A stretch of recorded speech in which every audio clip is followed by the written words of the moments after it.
ಅಂದ್ರೆ ಸರ್, ಈಗ ಬಾಬರಿ ಕಟ್ಟಡ ಆ ಅಯೋಧ್ಯೆ ರಾಮ ಮಂದಿರ ಜಾಗದ ಸುತ್ತಮುತ್ತಲೇ ಇತ್ತಾ ಅಥವಾ ಅದಕ್ಕೆ ಅಟ್ಯಾಚ್ ಆಗಿತ್ತಾ, ಹೇಗೆ ಸರ್ ಅದು? ದೇವಸ್ಥಾನ ಎಲ್ಲಿ ರಾಮ ಜನ್ಮ ಹುಟ್ಟಿದಾನೋ, ರಾಮ ಹುಟ್ಟಿದಂತ ನಾವು ನಂಬ್ತೀವೋ, ನಂಬಿಕೆ ಅದೊಂದು ಫೇತ್, ಅಲ್ಲೇನೆ ಒಂದು ಕಟ್ಟಡ ಕಟ್ಟಿರ್ತಾರೆ. ಆದರೆ ಮಸೀದಿ ಅಲ್ಲ, ಯಾಕಂದ್ರೆ 1934 ಮೇಲೆ ಅವ್ರು ಉಪಯೋಗಿಸೇ ಅಲ್ಲ ಯಾರೂ. ಮಸೀದಿ ಅಲ್ಲ, ಯಾವುದು 12 ವರ್ಷಗಳ ಕಾಲ ನೀವು ಯಾವುದೇ ಒಂದು ಉಪಯೋಗಿಸ್ತಿದ್ರೆ ಜಾಗ ಅದು ನಿಮಗೆ ಸಂಬಂಧ ಇಲ್ಲ. ಇದು 56 ವರ್ಷ ಉಪಯೋಗಿಸಿಲ್ಲ ಇದನ್ನು, 50 ವರ್ಷದಿಂದ ನಾವು 34ರಿಂದ ಉಪಯೋಗಿಸಿಲ್ಲ. ಸೊ ಹಾಗಾಗಿ ಅದು ನಿರ್ನಾಮ ಆದಮೇಲೆ ಡಿಸೆಂಬರ್ 8ನೇ ತಾರೀಕು ಬೆಳಗ್ಗೆ ಹನುಮತ್ ಜಯಂತಿ. ಪೇಜಾರ ಸ್ವಾಮಿಗಳು ಹೇಳ್ತಾರೆ, ನಮಗೆ ಸಾಕ್ಷಿ ಬೇಕು, ನೀವು ರಾಮನ ತೆಗೆದುಬಿಟ್ಟಿದ್ದೀರಾ, ರಾಮ ವಿಗ್ರಹ ವಾಪಸ್ ತೊಗೊಂಬನ್ನಿ ಅಂತೇಳಿ. ಎಲ್ಲಿ ತೊಗೊಂಡೋಗಿದ್ರೋ ಗೊತ್ತಿಲ್ಲ, ವಾಪಸ್ ತಂದು ಪುನಃ ಪ್ರತಿಷ್ಠಾಪನೆ ಮಾಡಿಬಿಡ್ತಾರೆ ಅಲ್ಲೇನೆ. ಕಟ್ಟಡ ಎಲ್ಲ ಕಂಪ್ಲೀಟ್ ನಿರ್ನಾಮ ಆಯ್ತಲ್ವಾ, ವಿಗ್ರಹ ರಾಮ ಲಕ್ಷ್ಮಣ ಶತ್ರುಘ್ನ ಕಂದು ಅಲ್ಲಿ ಭರತನ ಪ್ರತಿಷ್ಠಾಪನೆ ಮಾಡಿ ಒಂದು ಸಣ್ಣ ಶೆಡ್ ಥರ ಕಟ್ಟಿ ಅದನ್ನು ಮಂಗಳಾರತಿ ಮಾಡಿಬಿಡ್ತಾರೆ 8ನೇ ತಾರೀಕು, ಡಿಸೆಂಬರ್ 8. ಕೆಲಸ ಮಾಡಿದ್ದು ಯಾರು ಸರ್ ಆ ಸಂದರ್ಭದಲ್ಲಿ? ಅದೇ ಆ ಕಟ್ಟಡ ಸಂಪೂರ್ಣವಾಗಿ ನಿರ್ನಾಮ ಆಯಿತು, ಖಾಲಿ ಜಾಗ ಆಗೋಯ್ತು. ಪೇಜಾರ ಸ್ವಾಮಿಗಳು ಅವಾಗ ಹಿರಿಯರು ಅಲ್ಲಿ ಇರ್ತಾರೆ, ಅವಾಗ ಅವರೆಲ್ಲ ಕೂತ್ಕೊಂಡು ಮೀಟಿಂಗ್ ಮಾಡಿ ರಾಮನ ಸ್ಥಳ ಖಾಲಿ ಇರಬಾರ್ದು, ಹುಟ್ಟಿದ ಸ್ಥಳ ಅಂತೇಳಿ ಅದನ್ನು ಪುನಃ ಪ್ರತಿಷ್ಠಾಪನೆ ಮಾಡಿ ಒಂದು ಶೆಡ್ ಥರ ಕಟ್ಟಿ ಅಲ್ಲಿ ಮಂಗಳಾರತಿ ಮಾಡ್ತಾರೆ. ಕೇಂದ್ರ ಸರ್ಕಾರ 2.77 ಎಕರೆ ಜಮೀನನ್ನು ಅಕ್ವೈರ್ ಮಾಡ್ಕೊಂಡ್ಬಿಡುತ್ತೆ ಅವಾಗ. ಇದು ಯಾರಿಗೂ ಕೊಡೋದಿಲ್ಲ ಈ ಸ್ಥಳವನ್ನು, ಇದು ಕೇಂದ್ರ ಸರ್ಕಾರಕ್ಕೆ ಸೇರಿದ್ದು. ನ್ಯಾಯಾಲಯದಲ್ಲಿ ನಿಶ್ಚಯ ಆಗಬೇಕು ಯಾರಿಗೆ ಸೇರಬೇಕು ಅಂತ, ಮುಸಲ್ಮಾನರಿಗೆ ಸೇರ್ಬೇಕಾ ಹಿಂದೂಗಳಿಗೆ ಸೇರ್ಬೇಕಾ. ಅಯೋಧ್ಯೆ ರಾಮ ಮಂದಿರದ ಅಷ್ಟು ಜಾಗ 2.77 ಎಕರೆ ಜಮೀನು ಇದ್ದಿದ್ದು. ಅದರ ಸುತ್ತಲೂ 67 ಎಕರೆ ಜಮೀನನ್ನು ವಿಶ್ವ ಹಿಂದೂ ಪರಿಷತ್ ಆಗಲೇ ಪರ್ಚೇಸ್ ಮಾಡಿರುತ್ತೆ, ಹಣವನ್ನು ಕೊಟ್ಟು ಮಾಡಿರ್ತಾರೆ ಸುತ್ತಲೂ. ಮುಂದೆ ದೇವಸ್ಥಾನ ಕಟ್ಟದಾಗ ಬೇಕಾಗತ್ತೆ ಅಂತ ಒಂದು 2.77 ಎಕರೆ ಪ್ಲಸ್ 67 ಎಕರೆ, ಒಟ್ಟು 70 ಎಕರೆ ಈಗಿರ್ತಕ್ಕಂಥದ್ದು. 2.77 ಎಕರೆ ಕೇಂದ್ರ ಸರ್ಕಾರ ತೊಗೊಂಡ್ಬಿಡುತ್ತೆ. ಅವರು ಅದನ್ನು ಏನೂ ಆಗಬಾರ್ದಲ್ಲಿ, ಯಾವುದೋ ಬದಲಾವಣೆ ಆಗಬಾರ್ದು. ಈ ವಿಗ್ರಹ ಇದೆ, ಶೆಡ್ ಇದೆ, ಹಾಗೆ ಇರಬೇಕು, ಒಂದು ಇಟ್ಟಿಗೆನೂ ಕಟ್ಟಬಾರ್ದು ಅಂತ ಸ್ಟೇಟಸ್ ಕೋ ಮಾಡಿಬಿಡ್ತಾರೆ ಸೆಂಟ್ರಲ್ ಗೌರ್ಮೆಂಟ್. ನಂತರ ಹೀಗೆ ಆಂದೋಲನ ಮುಂದುವರಿಯುತ್ತೆ. ಹನುಮತ್ ಶಕ್ತಿ ಜಾಗರಣ ಯಾತ್ರೆ ಅಂತ ನಡೆಯುತ್ತೆ ನಂತರ. ಆಮೇಲೆ ಶ್ರೀರಾಮ ತಾರಕ ಮಂತ್ರವನ್ನು ದೇಶದಾದ್ಯಂತ ಹೇಳಬೇಕು ಅಂತ ಆಂದೋಲನ ನಡೆಯುತ್ತೆ.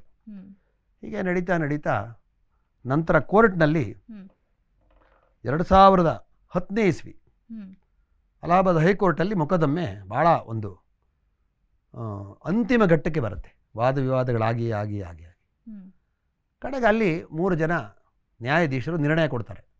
ಈ 2.77 ಎಕರೆ ಜಮೀನನ್ನು 3 ಭಾಗ ಮಾಡಬೇಕು. ಒಂದು ಮಧ್ಯದ ಭಾಗವನ್ನು ಹಿಂದೂಗಳಿಗೆ ಶ್ರೀರಾಮ ಜನ್ಮಭೂಮಿ ನ್ಯಾಸ್ ಟ್ರಸ್ಟ್ಗೆ ಕೊಡಬೇಕು, ಎಡಗಡೆದು ಮುಸಲ್ಮಾನರಿಗೆ ಕೊಡಬೇಕು, ಬಲಗಡೆದು ಅವಾಗ ಹಿಂದೂಗಳಲ್ಲೇ ಒಂದು ಪಂಗಡ ಇರುತ್ತೆ ನಿರ್ಮೋಹಿ ಅಖಾರ ಅಂತ, ಅವರು ನಮ್ಮದು ಅಂತ ಇರ್ತಾರೆ, ಅವ್ರಿಗೆ 1/3 ಭಾಗ ಕೊಡಬೇಕು ಅಂತ. ನಿರ್ಮೋಹಿ ಅಖಾರನೂ ಒಪ್ಪಲ್ಲ, ಮುಸಲ್ಮಾನರು ಒಪ್ಪಲ್ಲ, ಹಿಂದೂಗಳು ಒಪ್ಪಲ್ಲ, ಎಲ್ಲರಿಗೂ ಸಂಪೂರ್ಣ ಜಾಗ ಬೇಕು. ಎಲ್ಲರೂ ಸುಪ್ರೀಂ ಕೋರ್ಟ್ಗೆ ಹೋಗ್ತಾರೆ. ಸುಪ್ರೀಂ ಕೋರ್ಟಲ್ಲಿ ಮೊಕದ್ದಮೆ ನಡೀತಾ ಇರುತ್ತೆ.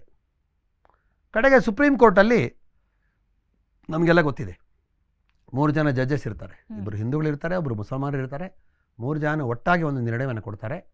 ಈ ದೇವಸ್ಥಾನ ಇದ್ದಂತಹ ಸ್ಥಳ ಇದು. ಯಾಕೆಂದರೆ ಕೋರ್ಟಿನ ಮುಖಾಂತರನೇ ಆರ್ಕಿಯಾಲಜಿಕಲ್ ಡಿಪಾರ್ಟ್ಮೆಂಟ್ ಅವರು ಅದನ್ನು ಅದು ಕಟ್ಟಡ ಬಿದ್ದ ಮೇಲೆ ಅಗಿತಾರೆ, ಏನಿದೆ ನೋಡೋಣ ಅಂತ, ಸೆಂಟ್ರಲ್ ಆರ್ಕಿಯಾಲಜಿಕಲ್ ಡಿಪಾರ್ಟ್ಮೆಂಟ್. ಆವಾಗ ಅಲ್ಲಿ ಅನೇಕ ವಿಷ್ಣುವಿನ ವಿಗ್ರಹಗಳು, ಲಕ್ಷ್ಮೀ ವಿಗ್ರಹಗಳು, ಭಗವಂತನ ವಿಗ್ರಹಗಳು ಸಿಗುತ್ತೆ.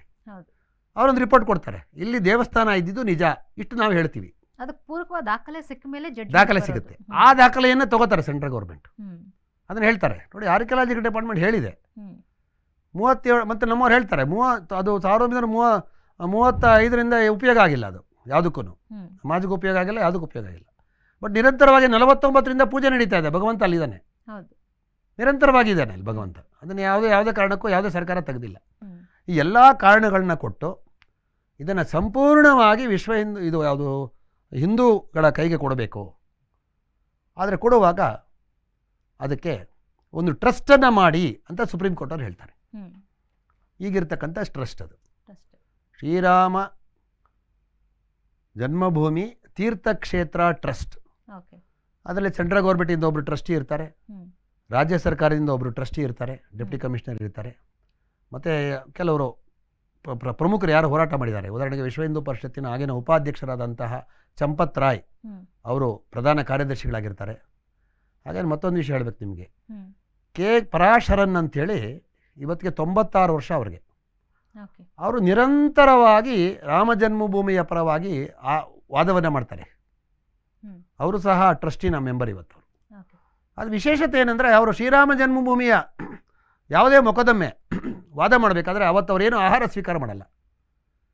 ಅವರು ಸ್ನಾನವನ್ನು ಮಾಡಿ ಪೂಜೆಯನ್ನು ಮಾಡಿ ಮನೆಯಿಂದ ನೇರವಾಗಿ ಕೋರ್ಟ್ಗೆ ಬಂದು ವಾದ ಮಾಡ್ತಾರೆ.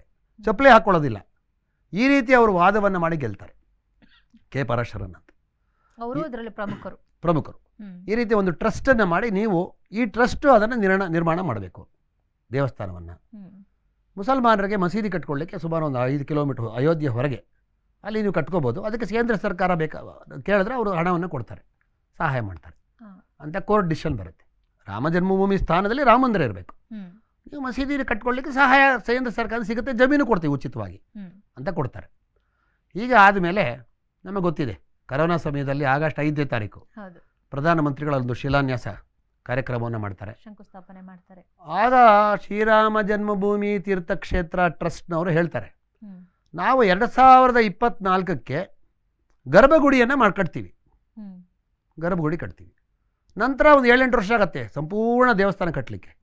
ನಂತರ ನಾವು ಅದನ್ನು ಕಟ್ಟಬಹುದು. ಗರ್ಭಗುಡಿಯನ್ನಂತೂ ನಾವು ಸಿದ್ಧ ಮಾಡಿ ಕೊಡ್ತೀವಿ ಅಂಥೇಳಿ ಆ ರಾಮಲಾಲ ಇದಾನಲ್ಲ, ರಾಮ ಅಂದರೆ ಬಾಲರಾಮ, ರಾಮ ಲಕ್ಷ್ಮಣ ಭರತ ಶತ್ರುಘ್ನ, ಅವ್ರ ವಿಗ್ರಹವನ್ನು ಬೇರೆ ಕಡೆಗೆ ಸ್ವಲ್ಪ ಶಿಫ್ಟ್ ಮಾಡಿ ಬೇರೆ ಕಡೆ ಈಗಿರ್ತಕ್ಕಂಥ ಸ್ಥಳ, ಆ ಮೂಲ ಸ್ಥಳದಲ್ಲಿ ದೇವಸ್ಥಾನ ನಿರ್ಮಾಣ ಶುರು ಆಗುತ್ತೆ.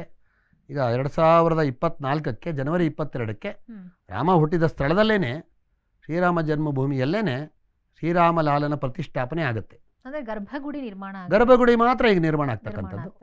ಸಂಪೂರ್ಣವಾಗಿ ಇನ್ನು 7-8 ವರ್ಷ ಬೇಕು. ದೇವಸ್ಥಾನ ಭಾಳ ದೊಡ್ಡದು, ದೇವಸ್ಥಾನ ಭಾಳ ವಿಶಾಲವಾಗಿದೆ. ಬೇರೆ ಬೇರೆ ಪ್ರಾಜೆಕ್ಟ್ಸ್ ಇದೆ ಅದರಲ್ಲಿ, ನಾನು ಅದೆಲ್ಲ ಹೇಳ್ತೀನಿ. ಭಾಳ ವಿಶಾಲವಾದ ಪ್ರಾಜೆಕ್ಟ್ಸ್ ಇದೆ. ಈ ರೀತಿ ಆಗಿದೆ. 2024 ಜನವರಿಗೆ ಪ್ರಾಣ ಪ್ರತಿಷ್ಠಾಪನೆ ಆಗುತ್ತೆ. ಇದಕ್ಕೆ ಹಣ ಸಂಗ್ರಹ, ಯಾರು ಹಣ ಕೊಡೋರು, ಯಾರು ದೇವಸ್ಥಾನಕ್ಕೆ? ಮುಖ್ಯವಾಗಿ ಬರೋ ಪ್ರಶ್ನೆ ಈಗ ಇಷ್ಟು ವರ್ಷಗಳಿಂದ ಸುದೀರ್ಘವಾಗಿ ನಡೆದಿರುವಂತಹ ಹೋರಾಟ ಜೊತೆಗೆ ಅಷ್ಟು ದೊಡ್ಡದಾದ ಒಂದು ಪ್ರಾಜೆಕ್ಟ್ಗೆ ಹಣ ಎಲ್ಲಿಂದ ಬರುತ್ತೆ, ಯಾರು ಕೊಡ್ತಾರೆ? ಅನೇಕ ಉದ್ಯಮಿಗಳು ಹೇಳ್ತಾರೆ ನಾವು ಕೊಡ್ತೀವಿ. ಉದಾಹರಣೆಗೆ ಟಾಟಾ ಇದ್ದಾರೆ, ಬಿರ್ಲಾ ಇದ್ದಾರೆ, ಅನೇಕ ಉದ್ದಿಮೆದಾರಿದ್ದಾರೆ. ವಿದೇಶದಲ್ಲಿ ಅನೇಕ ಹಿಂದೂ ಕೋಟ್ಯಾಂತರ ರೂಪಾಯಿ ಸಂಪಾದನೆ ಮಾಡ್ತಕ್ಕಂಥ ಮಿಲಿನಿಯರ್ಸ್ ಅವರೇ ಎಷ್ಟೋ ಜನ ಹೇಳಿದ್ದಾರೆ, ನಾವು ಒಬ್ಬರೇ ಕೊಟ್ಬಿಡ್ತೀವಿ, ಕಟ್ಬಿಡಿ ನಮ್ಮ ಹೆಸರಲ್ಲಿ ಅಂತ.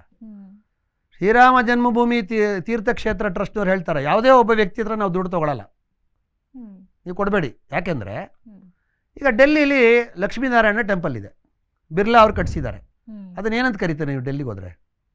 ಲಕ್ಷ್ಮೀನಾರಾಯಣ ಟೆಂಪಲ್ ಅಂತಾರೆ, ಕರೆಯಲ್ಲ, ಬಿರ್ಲಾ ಮಂದಿರ್ ಅಂತಾರೆ.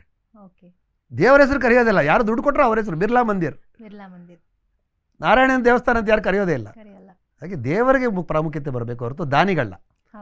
ಅದಕ್ಕೆ ಸುಮಾರು ಲಕ್ಷಾಂತರ ಮಂದಿ ಹಿಂದೂಗಳು ಹೋರಾಟ ಮಾಡಿ ಪಡೆದಿರೋದ್ರಿಂದ ಪ್ರತಿಯೊಬ್ಬ ಹಿಂದೂ ಮನೆಯಿಂದ ನಾವು ಹಣ ತಗೋತೀವಿ. ಪ್ರತಿಯೊಬ್ಬರು ನನ್ನ ದೇವಸ್ಥಾನ ಅನ್ನಿಸ್ಬೇಕು, 1 ರೂಪಾಯಿ ಕೊಡಲಿ, 2 ರೂಪಾಯಿ ಕೊಡಲಿ, ಇಡೀ ದೇಶದಾದ್ಯಂತ ಪ್ರತಿ ಮನೆಗೆ ಹೋಗಿ ನಾವು ಹಣವನ್ನು ಸಂಗ್ರಹ ಮಾಡಿ ಈ ದೇವಸ್ಥಾನವನ್ನು ಕಟ್ತೀವಿ. ಅಂದ್ರೆ ಸರ್ ಈಗ ಇಡೀ ದೇಶದಾದ್ಯಂತ ಇರತಕ್ಕಂಥ ಪ್ರತಿಯೊಬ್ಬ 140 ಕೋಟಿ ಪ್ರಜೆಗೆ ಇದು ನನ್ನ ದೇವಸ್ಥಾನ ಅನಿಸ್ಬೇಕಲ್ಲ. ಈಗ ನೀವೊಂದು ದೇವಸ್ಥಾನ ಕಟ್ಸ್ಬಿಡ್ತೀರ, ನನಗೆ ಅನ್ಸಲ್ಲ. ನನ್ನ ದೇವಸ್ಥಾನ ನಾನೇ ದುಡ್ಡು ಕೊಟ್ಟರೆ ನಂದು ಪಾಲಿದೆ ಅಲ್ಲಿ ಅಂತೇಳಿ ಹಣ ಸಂಗ್ರಹಕ್ಕೆ ಹೊರಡುತ್ತೆ ಶ್ರೀರಾಮ ಜನ್ಮಭೂಮಿ ತೀರ್ಥಕ್ಷೇತ್ರ ಟ್ರಸ್ಟ್. ಮೊನ್ನೆ 2022ರಲ್ಲಿ ಮನೆಗೆ. ಅಂದ್ರೆ ಈಗ ಇನ್ನೂ ಕೂಡ ಅಭಿಯಾನ ಶುರುವಾಗಿಲ್ಲ, ಇಡೀ ಹಿಂದೂಗಳಿಂದ ಹಣ ಇಲ್ಲ, ಕೇವಲ 1.5 ತಿಂಗಳು ಅಭಿಯಾನ ಮಾಡಿದ್ದಷ್ಟೇ. 900 ಕೋಟಿ ರೂಪಾಯಿ ಬೇಕು ಆ ದೇವಸ್ಥಾನ ಕಟ್ಟಕ್ಕೆ ಅಂತ ಕರೆ ಕೊಟ್ಟಿರ್ತಾರೆ. 2500 ಕೋಟಿ ರೂಪಾಯಿ ಸಂಗ್ರಹ ಆಗೋಗ್ಬಿಡುತ್ತೆ. ಜನ ಸಂಗ್ರಹ ಮಾಡಿಬಿಡ್ತಾರೆ, ಅಕೌಂಟ್ ಬಿದ್ದುಬಿಟ್ಟಿದೆ 2500 ಕೋಟಿ ರೂಪಾಯಿ. 900 ಕೋಟಿ ಕೊಡ್ರಪ್ಪ ಅಂದರೆ 2500 ಕೋಟಿ ಕೊಡ್ತಾರೆ ಟ್ರಸ್ಟ್ಗೆ.